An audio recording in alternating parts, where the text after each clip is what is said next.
The news কাউন্টার.এ আপনাদের আরো একবার স্বাগত।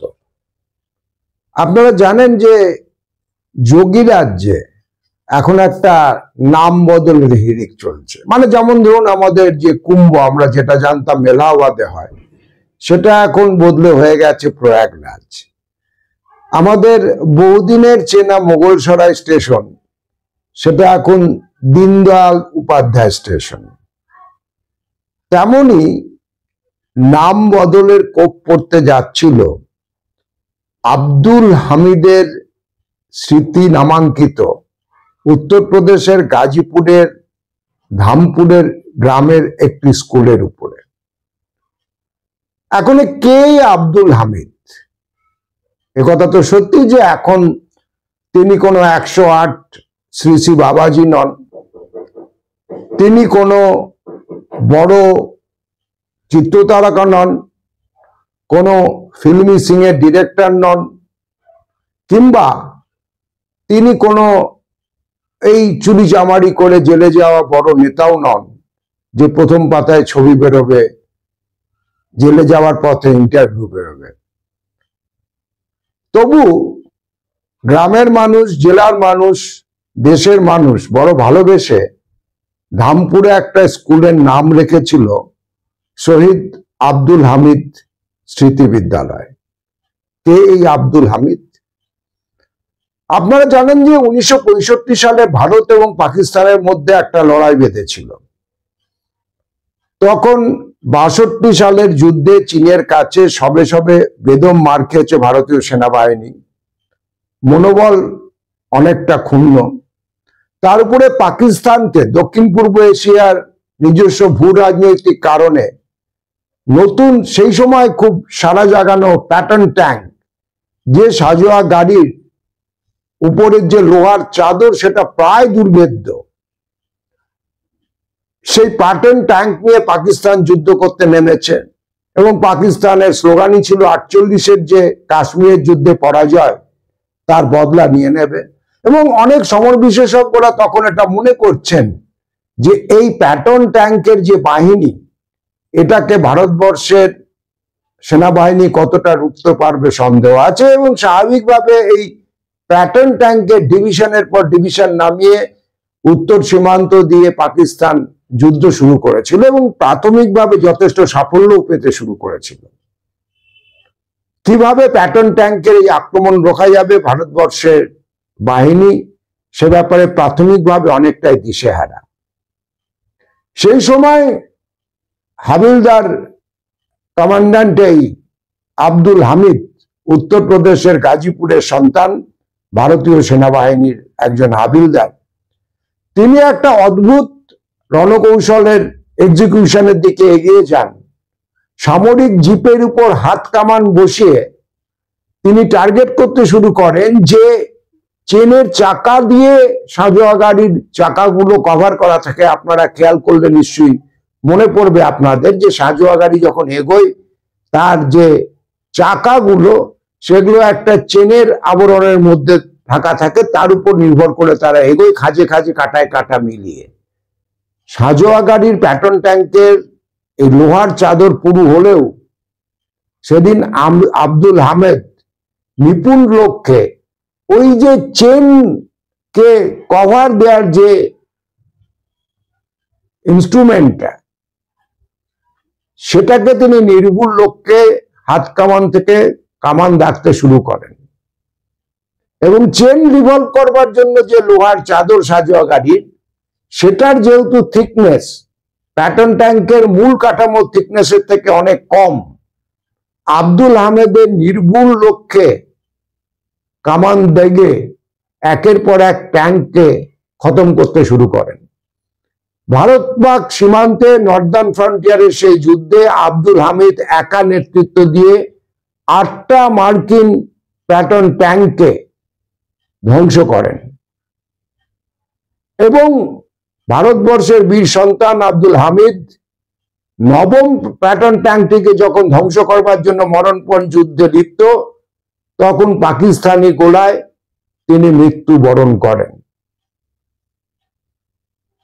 পাকিস্তানের বিরুদ্ধে আব্দুল হামিদ উত্তরপ্রদেশের একটি গরিব মুসলিম পরিবারের সন্তান, তার এই কুরবানি, তার এই বলিদান ভারতবর্ষের গ্রামের মানুষ, তার নিজের গ্রামের মানুষ মনে রেখেছিল।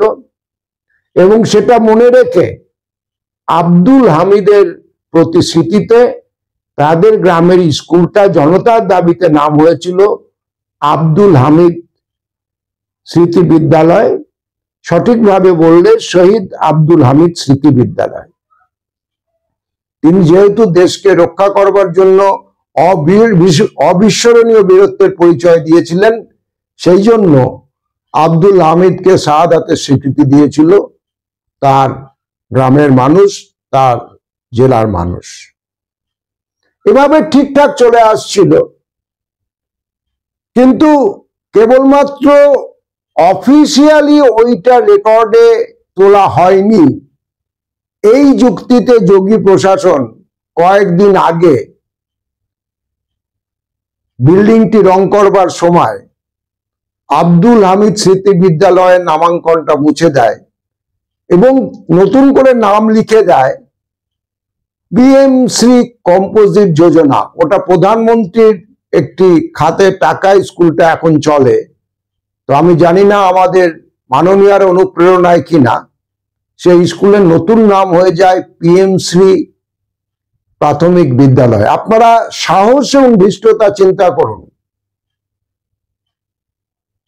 সরাসরি একজন সাধারণ গ্রামের সৈনিক নিজের সাহস এবং বুদ্ধি বলে মার্কিন যুক্তরাষ্ট্র থেকে নিয়ে আসা পাক সেনাবাহিনীর যে প্যাটার্ন ট্যাঙ্ক বাহিনীকে রুখে দিয়েছিলেন, মুখোমুখি যুদ্ধে সাধারণ সামরিক জিপের উপর হাত কামান বসিয়ে আটটা প্যাটার্ন ট্যাঙ্ককে ধ্বংস করেছিলেন।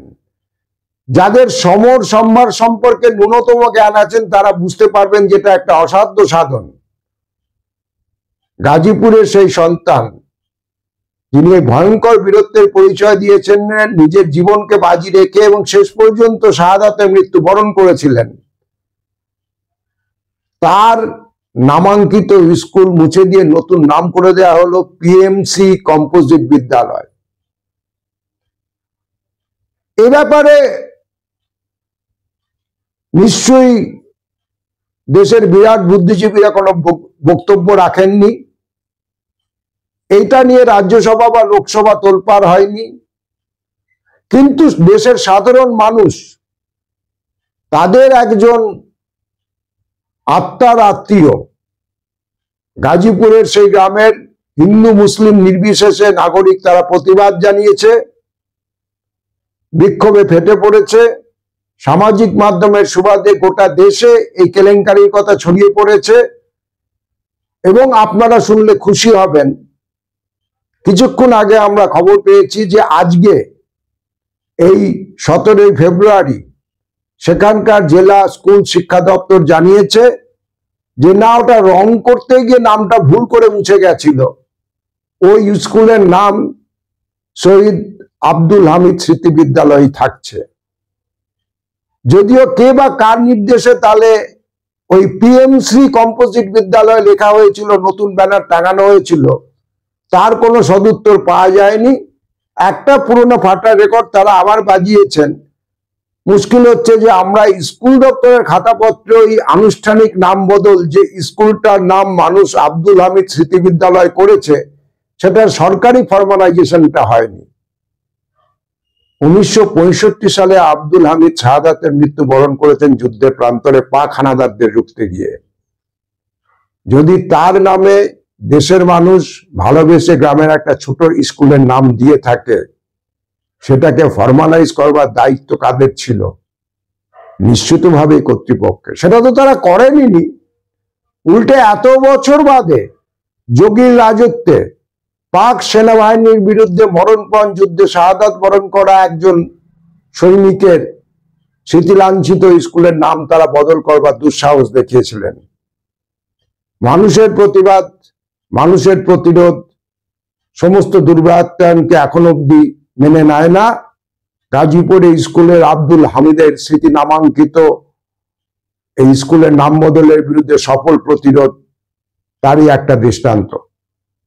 আপনাদের কাছে আমাদের আবেদন, এই খবর, এই বার্তা মূলধারার সংবাদ মাধ্যম কজন কোথায় দেখাবেন বা দেখাবেন না আমরা জানি না, কিন্তু যাদের চোখে আমাদের এই বুলেটিনটা পড়বে তারা অন্তত শেয়ার করুন, মানুষের কাছে এই বিজয়ের খবর পৌঁছে দিন। TheNewsCounter.s এখন এই পর্যন্ত। ভালো থাকবেন বন্ধুরা, দেখা হবে পরবর্তী এপিসোডে।